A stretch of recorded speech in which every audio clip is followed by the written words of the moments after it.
So you can see the image from the front cover of Charlie Hebdo on the BBC's website, but you have to hunt for it. It's a long way down the page, and it's just a photo of the cartoon as it's displayed in the French newspaper Libération, which is temporarily providing office space for Charlie Hebdo's staff following last week's attack. So, should news organisations republish the image? I spoke to Nabila Ramdani, who's a French-Algerian journalist based in London, and also to Libération's deputy editor, Alexandra Scwartzbrod. I asked her first why it was important for her to show the image. Just for freedom, last week 10 journalists, roughly, were killed because they wanted to claim all along that they were free, whatever happens. And so it was the least we could do to reproduce their work and their drawing and their caricature. So Were you concerned that offence might be caused, though? Well, France is a laical country, and the freedom of expression is one of the most important things in France, and so we have to claim that this freedom has to be maintained, and that this is most important than everything. So it was the least we could do for those who were killed last week. Nabila Ramdani, I described you as a French-Algerian journalist. I'm right also in saying that you're a religiously observant Muslim. Yes, absolutely. What do you, in that case, think of this cover of Charlie Hebdo depicting the Prophet Muhammad?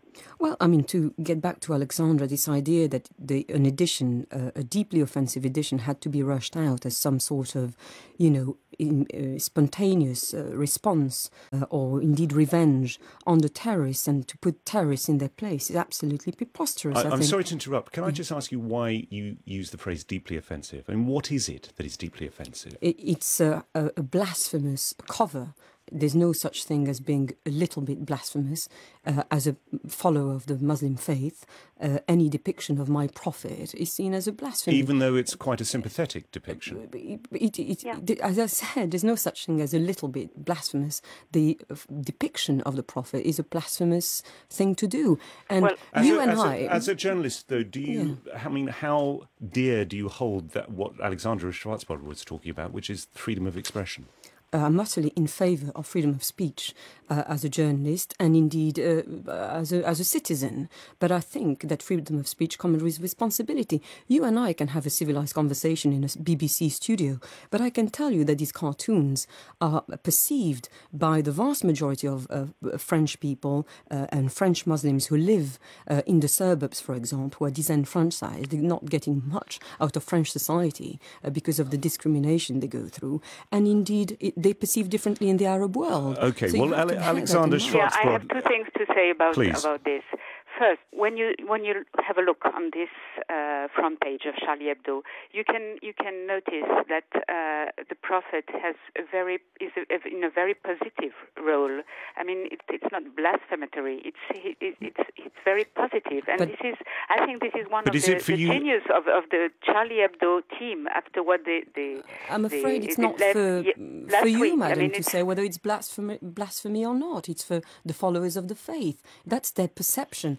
And this, dare I say, this myth that France is this bastion of free speech is absolutely preposterous. It is by no means that.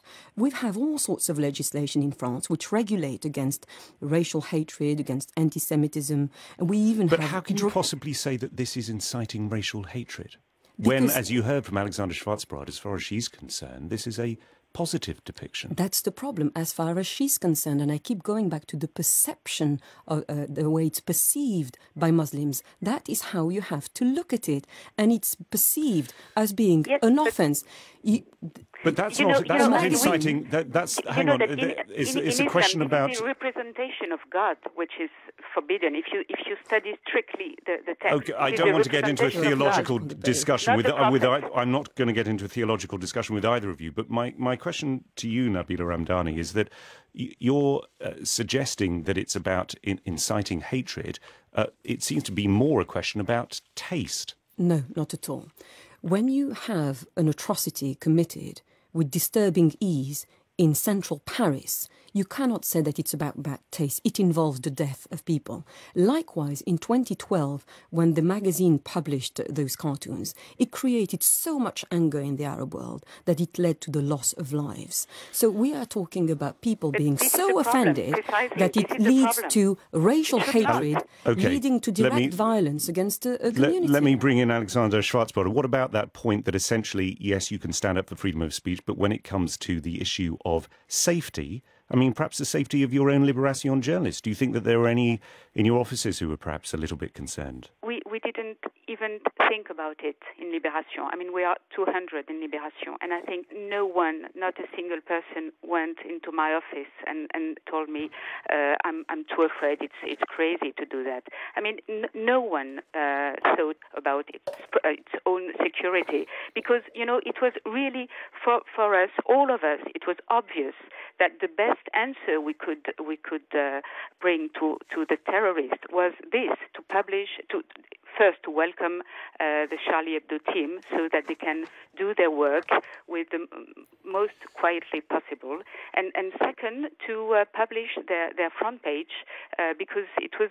Once again, it was the least we could do because some of them were killed for this.